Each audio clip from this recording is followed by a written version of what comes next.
దూరదర్శన్ వార్తలకు స్వాగతం. నా పేరు రజియా. ముందుగా ముఖ్యాంశాలు చూద్దాం.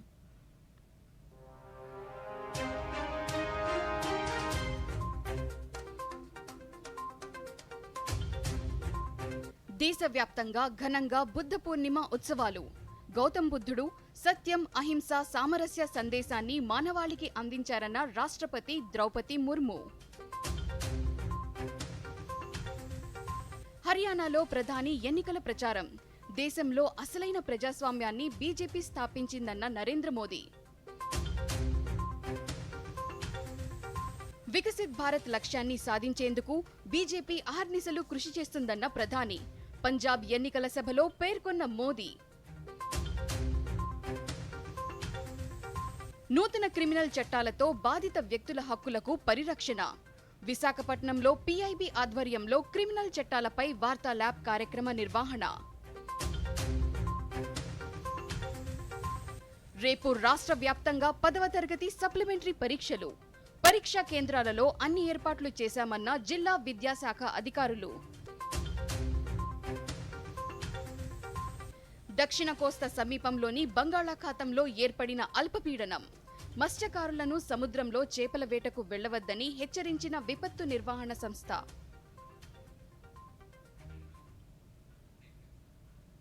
వివరాల్లోకి వెళ్తే, భగవాన్ గౌతమ బుద్ధుని జయంతిని పురస్కరించుకుని దేశవ్యాప్తంగా బుద్ధ పౌర్ణిమ వేడుకలను నేడు ఘనంగా నిర్వహిస్తున్నారు.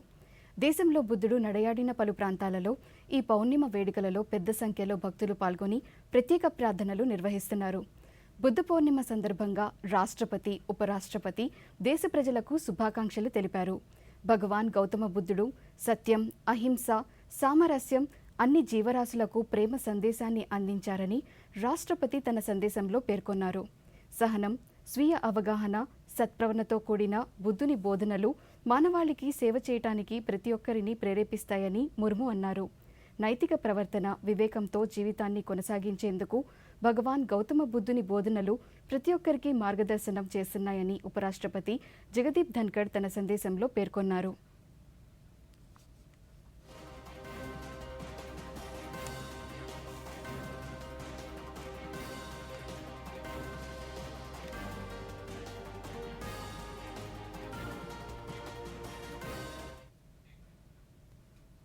బుద్ధ పూర్ణిమ సందర్భంగా ప్రధానమంత్రి నరేంద్ర మోదీ దేశ ప్రజలకు శుభాకాంక్షలు తెలిపారు.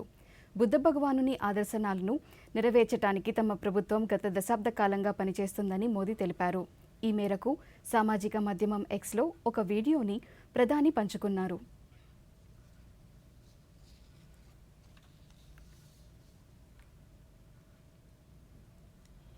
बुद्ध का मार्ग है परियक्ति, पटिपत्ति और पटिवेद, यानी theory, practice and realisation. Bharat इन तीनों ही बिंदुओं पर तेजी से आगे बढ़ रहा है। बुद्ध इसलिए ही वैश्विक है क्योंकि बुद्ध अपने भीतर से शुरुआत करने के लिए कहते हैं। भगवान बुद्ध का बुद्धत्व है सेंस ऑफ अल्टीमेट रिस्पॉन्सिबिलिटी, अर्थात हमारे आसपास, हमारे ब्रह्मांड में जो कुछ भी हो रहा है हम उसे खुद से जोड़कर देखते हैं, उसकी जिम्मेदारी खुद लेते हैं। दुनिया में जहां जहां भी बुद्ध के विचारों को सही मायने में आत्मसात किया गया है, वहां कठिन से कठिन परिस्थितियों में भी प्रगति के रास्ते बने। बुद्ध व्यक्ति से आगे बढ़कर एक बोध है, बुद्ध स्वरूप से आगे बढ़कर एक सोच है, बुद्ध चित्रण से आगे बढ़कर एक चेतना है और बुद्ध की ये चेतना चिरंतर है, निरंतर है।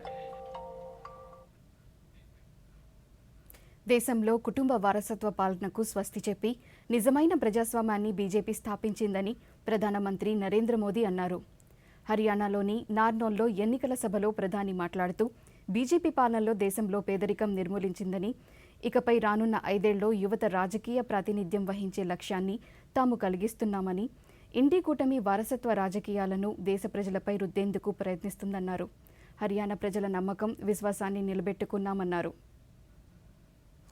और ये इंडी अलायंस वालों का हाल तो ऐसा है कि गाय ने दूध दिया नहीं, लेकिन घी खाने के लिए इंडी वालों में झगड़ा शुरू हो गया. अब ये लोग कह रहे हैं हर साल एक आदमी भारत का प्रधानमंत्री होगा, 5 साल 5 पीएम. आप मुझे बताइए, ऐसे देश चलेगा क्या? साथियों, ये लोग देश को फिर से गड्ढे में धकेलेंगे, नहीं तो क्या करेंगे?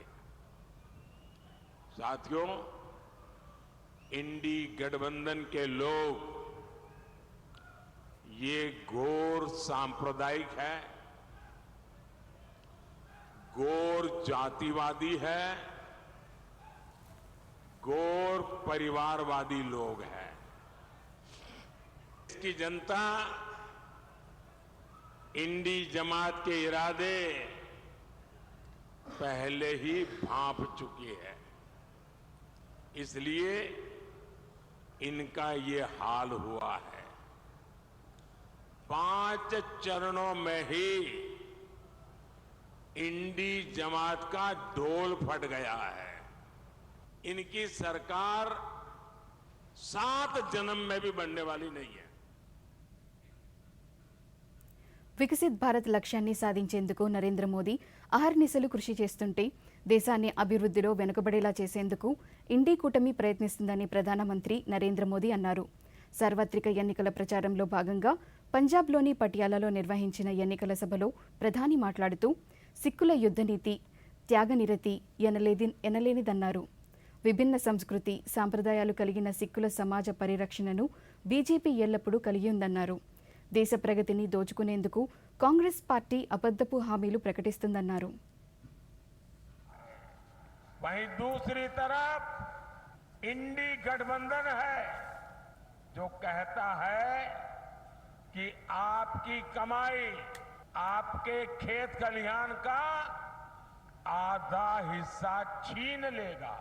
इंडी गठबंधन समाज को, देश को बांटना चाहता है, लेकिन मोदी विकसित भारत बनाना चाहता है. और इसलिए मैं आज पंजाब की धरती पर पंजाब के मेरे भाई बहनों से मैं आज आशीर्वाद मांगने आया हूं. गुरुओं की भूमि पर सर झुका करके आशीर्वाद मांगने के लिए आया हूं. भाइयों और बहनों, राष्ट्र रक्षा हो, आस्था और संस्कृति की रक्षा हो, या फिर देश का विकास, पंजाब ने, सिख समाज ने हमेशा आगे बढ़कर काम किया है. यहां के लोगों ने खेती से लेकर उद्यमिता तक देश के विकास को नेतृत्व दिया है. लेकिन साथियों, कट्टर भ्रष्टाचारियों ने पंजाब का क्या हाल बना दिया. यहां से उद्योग कारोबार पलायन कर रहा है और ड्रग्स का, नशे का कारोबार फल फूल रहा है. పాకిస్తాన్కు మద్దతు తెలిపేలా కాంగ్రెస్ పార్టీ వ్యవహరిస్తుందని బీజేపీ సీనియర్ నేత అమిత్ షా అన్నారు. ఉత్తరప్రదేశ్లోని హుమరియాగంజ్లో ఎన్నికల సభలో మాట్లాడుతూ కాంగ్రెస్ నేత రాహుల్ గాంధీ ప్రజాస్వామ్యాన్ని కాపాడాలని చెప్పడం హాస్యాస్పదంగా ఉందన్నారు. శత్రు దేశాలకు మద్దతుగా నిలుస్తూ దేశ రక్షణను ప్రశ్నార్థకంగా చేస్తున్న కాంగ్రెస్ పార్టీ మరోసారి అబద్దాలతో ప్రజలను మోసం చేసేందుకు సిద్ధమైందన్నారు. ప్రజలు వాస్తవాలు తెలుస్తున్నాయని, దేశ ప్రగతిని వాళ్ళు 10 ఏళ్లుగా స్వయంగా చూస్తున్నారన్నారు. राहुल बाबा खड़े हो गए, उन्होंने कहा मत हटाओ. मैंने कहा भाई क्यों न हटाए, तो उन्होंने कहा कि पाकिस्तान में खून की नदियां बह जाएंगी. अरे राहुल बाबा, वो आपके दादी और नाना के जमाने में होता होगा। ये मोदी का राज है। खून की नदियां छोड़ो, कंकर चलाने की हिम्मत नहीं है किसी की, कंकर चलाने। भाइयों बहनों, मोदी जी ने इस देश से आतंकवाद को समाप्त किया है, इस देश से नक्सलवाद को समाप्त किया है और इस देश को सुरक्षित करने का काम नरेंद्र मोदी जी ने किया है। और भाइयों बहनों, इस देश को समृद्ध करने का काम भी नरेंद्र मोदी जी ने किया है। 10 साल तक मनमोहन जी देश को 11वें नंबर का अर्थतंत्र रखे, 10 साल में मोदी जी 5वें नंबर का अर्थतंत्र बना दिए, 5वें नंबर। और मैं आज कहकर जाता हूं, जगदंबिका जी को जिताकर मोदी जी को प्रधानमंत्री बना दो, 5 ही साल में 5वें नंबर से 3रे नंबर पर लाने का काम नरेंद्र मोदी। జూన్ 4న జరగనున్న ఓట్ల లెక్కింపు కార్యక్రమానికి పటిష్టమైన భద్రత ఏర్పాటు చేయాలని అన్ని జిల్లాల ఎన్నికల అధికారులను రాష్ట్ర ప్రధాన ఎన్నికల అధికారి ముఖేష్ కుమార్ మీనా ఆదేశించారు. భారత ఎన్నికల సంఘం మార్గదర్శకాలకు పాటిస్తూ ఖచ్చితమైన ఫలితాలను పాటించేలా చర్యలు తీసుకోవాలని అధికారులను ఆదేశించారు. అమరావతిలోని సచివాలయం నుండి జిల్లాల ఎన్నికల అధికారులతో నిర్వహించిన వీడియో కాన్ఫరెన్స్లో ఆయన మాట్లాడుతూ, కొన్ని అనుకోని సంఘటనలు చోటు చేసుకున్నప్పటికీ సమిష్ట కృషితో ఈ నెల 13న ఎన్నికలను ప్రశాంతంగా నిర్వహించడం జరిగిందన్నారు. అదే స్ఫూర్తితో వచ్చే నెల 4న జరగనున్న ఓట్ల లెక్కింపుకు భద్రతా ఏర్పాట్లు చేస్తున్నామన్నారు. ఓట్ల లెక్కింపులో ఎటువంటి వివాదాలకు తావు లేకుండా జాగ్రత్తలు తీసుకుంటున్నామన్నారు. స్ట్రాంగ్ రూమ్ల నుంచే కేంద్రాలకు పోలింగ్ యంత్రాలను తరలించేలా మార్గాలు, అభ్యర్థులు, ఏజెంట్లు వెళ్లటానికి వేర్వేరు మార్గాలు ఏర్పాటుకు అధికారులకు సూచించామన్నారు.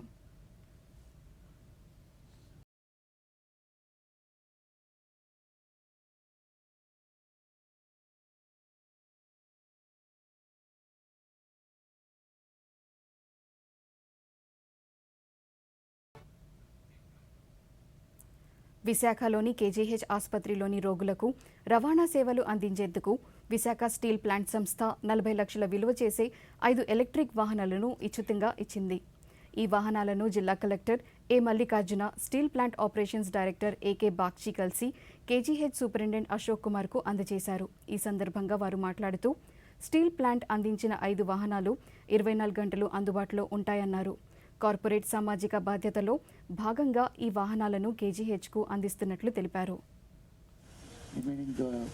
Employees of the RN also. So the kind of interest shown by the Superintendent Dr. Ashok Kumar Garu and Dr. Putraj Garu and the entire staff, all the doctors in KGF, I think this will really take us to long way. And in the last 2.5 years, several contributions have come from the various industrial fraternity, some of the industrial units. Palnadu జిల్లా మాచర్ల నియోజకవర్గంలోని polling బూత్లో ఈవీఎంల ధ్వంసం ఘటనకు సంబంధించిన వీడియోను తాము విడుదల చేయలేదని రాష్ట్ర ఎన్నికల ప్రధాన అధికారి ముఖేష్ కుమార్ మీనా తెలిపారు. అమరావతిలో ఆయన మీడియాతో మాట్లాడుతూ, ఆ వీడియో ఎన్నికల కమిషన్ నుంచి బయటకు వెళ్లలేదన్నారు. కాగా పాల్వాయి గేటు, పీఓ, ఏపీఓలను సస్పెండ్ చేశామన్నారు. మాచర్లలో పరిస్థితి అదుపులోకి వచ్చిందని, ఈ నేపథ్యంలో రాజకీయ పార్టీ నేతలు మాచర్ల పరిధిలో సంచరించకూడదని ఆయన ఆదేశాలు జారీ చేశారు.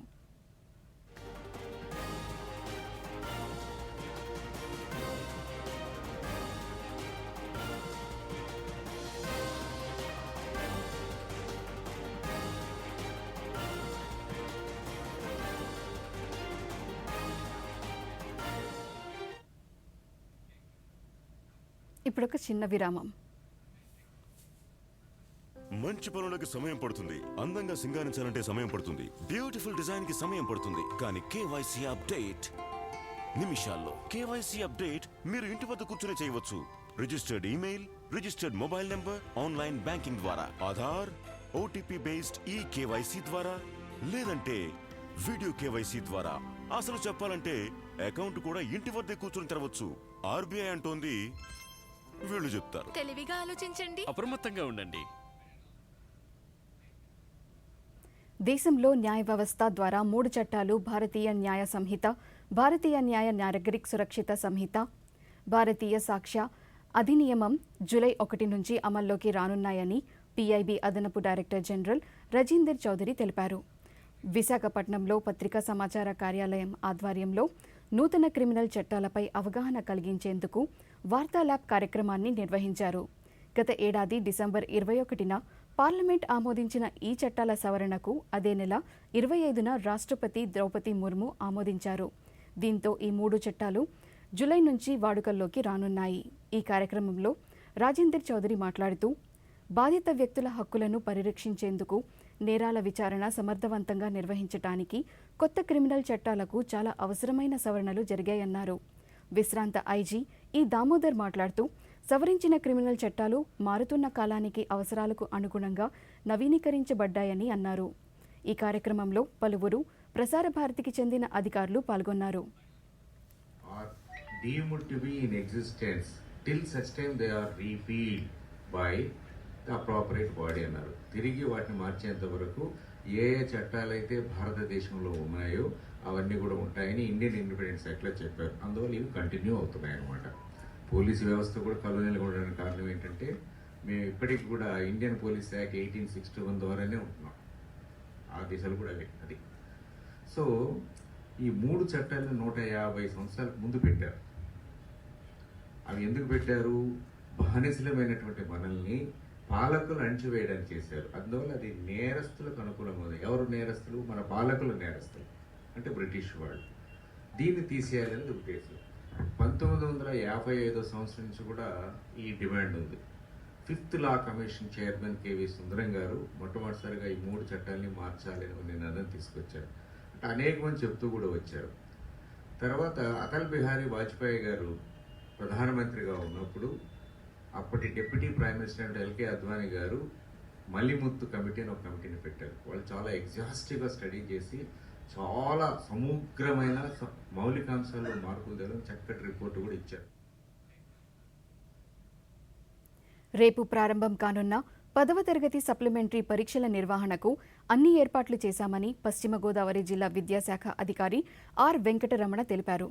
పరీక్ష నిర్వహణపై విద్య, రెవెన్యూ, పోలీసు అధికారులతో ఆయన సమీక్ష నిర్వహించారు. ఈ సందర్భంగా డీఈఓ దూరదర్శన్తో మాట్లాడుతూ రేపటి నుంచి జూన్ 3వ తేదీ వరకు పరీక్షలు జరగనున్నాయన్నారు. జిల్లాలో భీమవరం, ఆకివీడు, తాడేపల్లిగూడెం, తణుకు, పెనుగొండ, పాలకొల్లు, నర్సాపురం, అత్తిలిలో మొత్తం 41 కేంద్రాలు ఏర్పాటు చేశామని 8,953 మంది విద్యార్థులు పరీక్షలకు హాజరు కానున్నట్లు తెలిపారు. విద్యార్థులు అరగంట ముందు కేంద్రాలకు చేరుకోవాలని సూచించారు. మార్చిలాగే అన్ని పకడ్బందీ ఏర్పాట్లు చేయడం జరిగింది. 3 ఫ్లయింగ్ స్క్వాడ్స్ని ఏర్పాటు చేయడం జరిగింది. 41 సెంటర్లలో ఎగ్జామినేషన్స్ నిర్వహించడానికి అన్ని చర్యలు తీసుకోవడం జరిగింది. ఇప్పుడు ఈ సప్లిమెంటరీలో 8,953 మంది విద్యార్థులు పరీక్షలకు హాజరవుతున్నారు. మరి ఈ పరీక్షలలో మరి ఎటువంటి మాల్ ప్రాక్టీస్ జరగకుండా ఉండడానికి వీరితో పాటు అవసరమైన దగ్గర సిట్టింగ్ స్క్వాడ్లు కూడా ఏర్పాటు చేయడం జరిగింది. మరి సెంటర్లో అన్ని ఏర్పాట్లు, ఎలక్ట్రికల్, ఫర్నిచర్, డ్రింకింగ్ వాటర్ అన్ని సదుపాయాలు నిర్వహించడం జరిగింది. జిల్లా శ్రీ సత్యసాయి జిల్లాలోని కొత్త చెరువు సంగమేశ్వరుని బ్రహ్మోత్సవాలలో భాగంగా ఈరోజు రథోత్సవాన్ని నిర్వహించారు. అత్యంత వైభవంగా సాగిన ఉత్సవాల్లో భాగంగా పార్వతీ సంగమేశ్వర స్వామి ఊరేగింపు చేశారు. స్వామివారికి ప్రత్యేక పూజలు, అభిషేకాలు నిర్వహించారు. వేడుకలను తిలకించటానికి వేలాదిగా భక్తులు తరలివచ్చి స్వామికి మొక్కులు, కానుకలను సమర్పించుకున్నారు.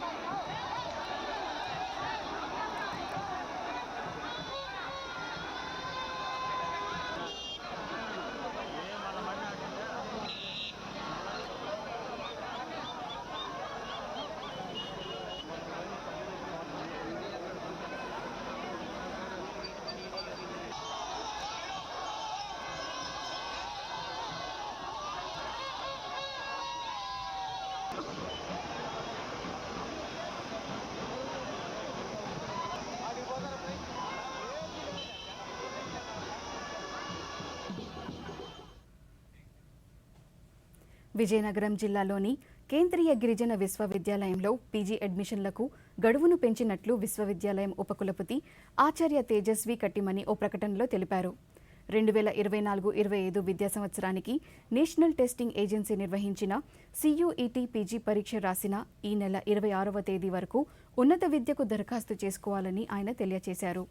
మరిన్ని వివరాలకు 6300 443 499 మొబైల్ నంబర్కి సంప్రదించాలని సూచించారు.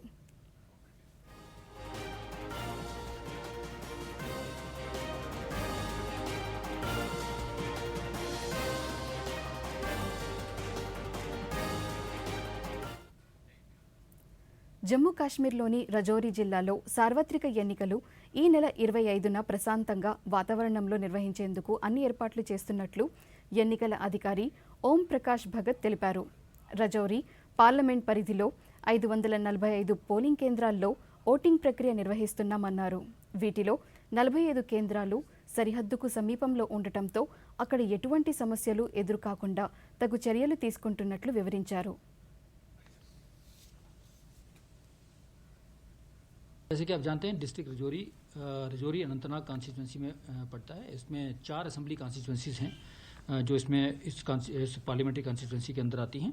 इसमें 542 पोलिंग स्टेशंस हैं हमारे, 489 लोकेशंस हैं और इन 489 लोकेशंस में 278 लोकेशंस ऐसी हैं जो वल्नरेबल हैं और 45 पोलिंग स्टेशन ऐसे हैं जो बॉर्डर एरिया पे पड़ते हैं जिनका शेलिंग की वजह से प्रॉब्लम हो सकती है. लेकिन 45 लोकेशंस का अल्टरनेट हमने ढूंढ के रखा हुआ है. अल्टरनेट पोलिंग स्टेशन जो है वो ढूंढ के रखे हैं. उसके लिए स्पेशल एरिया प्लान बना हुआ है और बुलेट प्रूफ व्हीकल्स जो हमने आर्मी CRPF से हायर की हुई हैं और पुलिस के पास जितनी भी होंगी वो हायर की हुई हैं ताकि in case of shelling, in case of any mishap पूरे के पूरे 45 पोलिंग स्टेशन जो है वो अल्टरनेट प्लेसेस पे उनके अंदर वोटिंग करवाई जाए.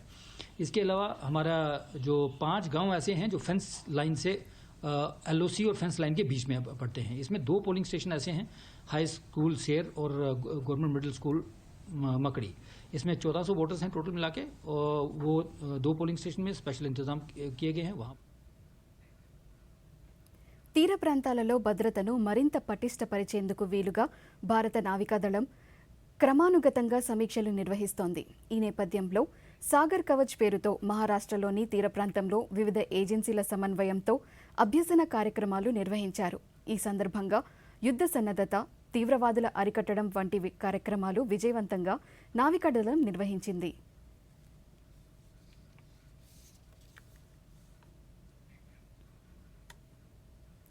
ప్రపంచ తాబేళ్ల దినోత్సవం సందర్భంగా శ్రీకాకుళం జిల్లాలోని కాశీబుగ్గలో అరుదైన ఆలివ్ రిడ్లే తాబేలును అటవీశాఖ అధికారులు సముద్రంలోకి వదిలారు. జిల్లాలోని సోంపేట, సొంతబొమ్మాలి, కవిటి, ఇచ్చాపురం సముద్ర తీరాలలో ఇవి కనిపిస్తూ ఉంటాయి. 2 అడుగుల పొడవు, సుమారు 500 కేజీల బరువు ఉండే ఈ తాబేళ్లు ఆహారాన్వేషణ, గుడ్డు పెట్టడం, సంతానోత్పత్తి కోసం దాదాపు 20,000 కిలోమీటర్లు ప్రయాణిస్తుంటాయి. వీటిలో 7 జాతులుండగా 5 జాతులు తాబేళ్లు జపాన్, ఆస్ట్రేలియా, న్యూజిలాండ్ తదితర దేశాల నుంచి లక్షలాదిగా ఒడిశా, ఆంధ్రప్రదేశ్ రాష్ట్రాల తీరాలకు సముద్ర మార్గంలో వలస వస్తుంటాయి. గుడ్లు పెట్టిన చోటే తయారైన పిల్లలు తిరిగి 10 ఏళ్ల తర్వాత సంతానోత్పత్తి సమయంలో తిరిగి అదే చోటుకు వచ్చి గుడ్లు పెట్టడం విశేషం. ఈ విధంగా పుట్టిన చోటుకే వచ్చి మళ్ళీ అక్కడే గుడ్లు పెట్టేది ఒక్క సముద్రపు తాబేళ్లు మాత్రమే. రాష్ట్ర అటవీశాఖ ఆధ్వర్యంలో మత్స్యకారుల సమన్వయంతో ఈ తాబేళ్లను జిల్లాలో సంరక్షిస్తున్నారు.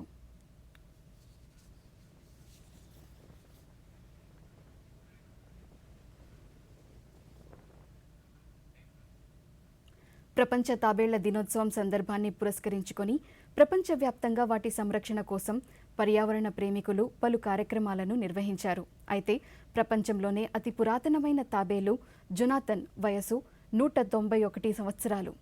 సాధారణంగా తాబేళ్లు 150 సంవత్సరాలు మాత్రమే బతుకుతాయి. 1832లో సీషెల్స్లో జన్మించిన జొనాథన్ ఇప్పటి వరకు ఆరోగ్యంగా ఉంటూ జెయింట్ తాబేలుగా ప్రపంచ రికార్డ్ పొందింది.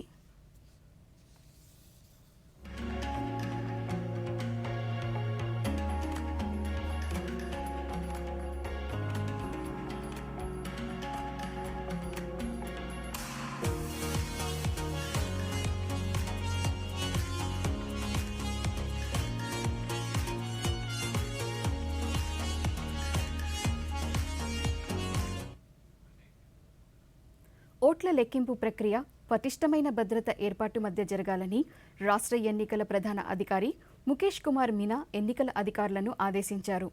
శ్రీకాకుళం జిల్లాలో ఓట్ల లెక్కింపు కేంద్రాల నిర్వహణపై జిల్లా ఎన్నికల అధికారులతో ముఖేష్ కుమార్ మీనా వీడియో కాన్ఫరెన్స్ ద్వారా సమీక్షించారు. ఈ సందర్భంగా ఆయన మాట్లాడుతూ భద్రత, సీసీటీవీల ఏర్పాటు పటిష్టంగా ఉండాలన్నారు. ఓట్ల లెక్కింపులో పాల్గొనే సిబ్బంది శిక్షణను త్వరితగతిన పూర్తి చేసేలా చర్యలు తీసుకోవాలని అధికారులను ఆదేశించారు.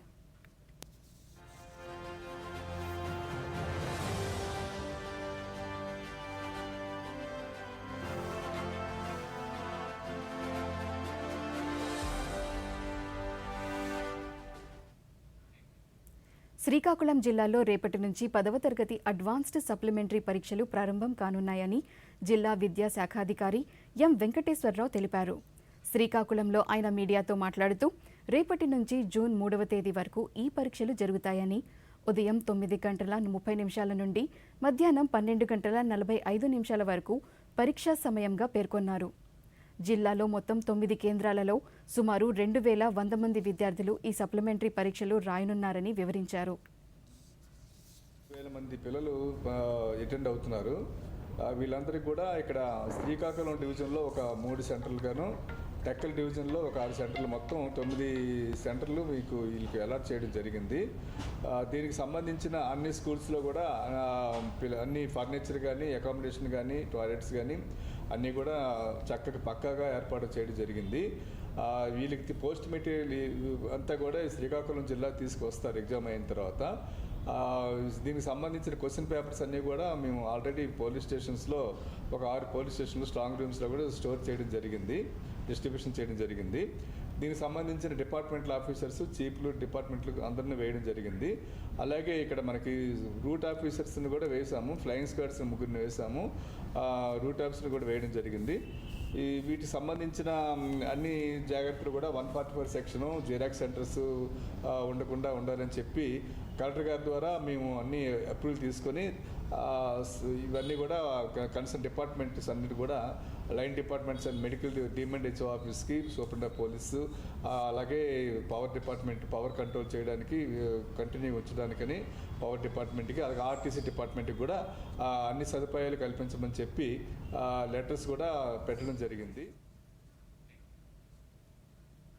చిత్తూరు జిల్లాలో రేపటి నుంచి ఇంటర్మీడియట్ అడ్వాన్స్ సప్లిమెంటరీ పరీక్షలు ప్రారంభం కానున్నాయని జిల్లా విద్యాశాఖ అధికారి సయ్యద్ మౌలా తెలిపారు. ఈ అంశంపై ఆయన దూరదర్శన్తో మాట్లాడుతూ ఉదయం మొదటి సంవత్సరం, మధ్యాహ్నం నుండి ద్వితీయ సంవత్సరం సప్లిమెంటరీ పరీక్షలు జరగనున్నాయని ఆయన తెలిపారు. పరీక్షల నిర్వహణకు జిల్లాలో మొత్తం 52 కేంద్రాలు ఏర్పాటు చేయడం జరిగిందన్నారు. విద్యార్థులు హాల్ టికెట్లను నెట్లో డౌన్లోడ్ చేసుకోవచ్చునని, అరగంట ముందుగా పరీక్ష కేంద్రాలకు చేరుకోవాలని సూచించారు. సప్లిమెంటరీ పరీక్షలు ఈ నెల 24వ తేదీ నుంచి ప్రారంభం కానున్నాయి. ఈ పరీక్షలు 31వ తేదీ వరకు జరుగుతాయి. ఉదయం సమయంలో ఫస్ట్ ఇయర్ ఫెయిల్ అయిన విద్యార్థులు, ఇంప్రూవ్మెంట్ చేసుకునే విద్యార్థులు ఈ పరీక్షలు రాస్తారు. 7,442 ఫస్ట్ ఇయర్ విద్యార్థులు ఈ పరీక్షలు రాస్తున్నారు. అదేవిధంగా ఉదయం పూట 9 గంటల నుంచి 12 వరకు 31 పరీక్షా కేంద్రాల్లో మొదటి సంవత్సరము అడ్వాన్స్ సప్లిమెంటరీ ఎగ్జామినేషన్స్ చిత్తూరు జిల్లాలో జరుగుతాయి. అదేవిధంగా 24 సెంటర్లో సెకండ్ ఇయర్ మధ్యాహ్న సమయంలో 2:30 నుంచి 5:30 వరకు intermediate advance supplementary second year పరీక్షలు జరుగుతాయి. ఇంటర్మీడియట్ సెకండ్ ఇయర్ విద్యార్థులు 2,577 విద్యార్థులు పరీక్షలకు హాజరు అవ్వాలి. ప్రతి విద్యార్థి అర్ధగంట ముందే పరీక్షా కేంద్రాలకు చేరుకోవాలని కోరుకుంటున్నాను. వార్తలు ఇంతటితో సమాప్తం. నమస్కారం.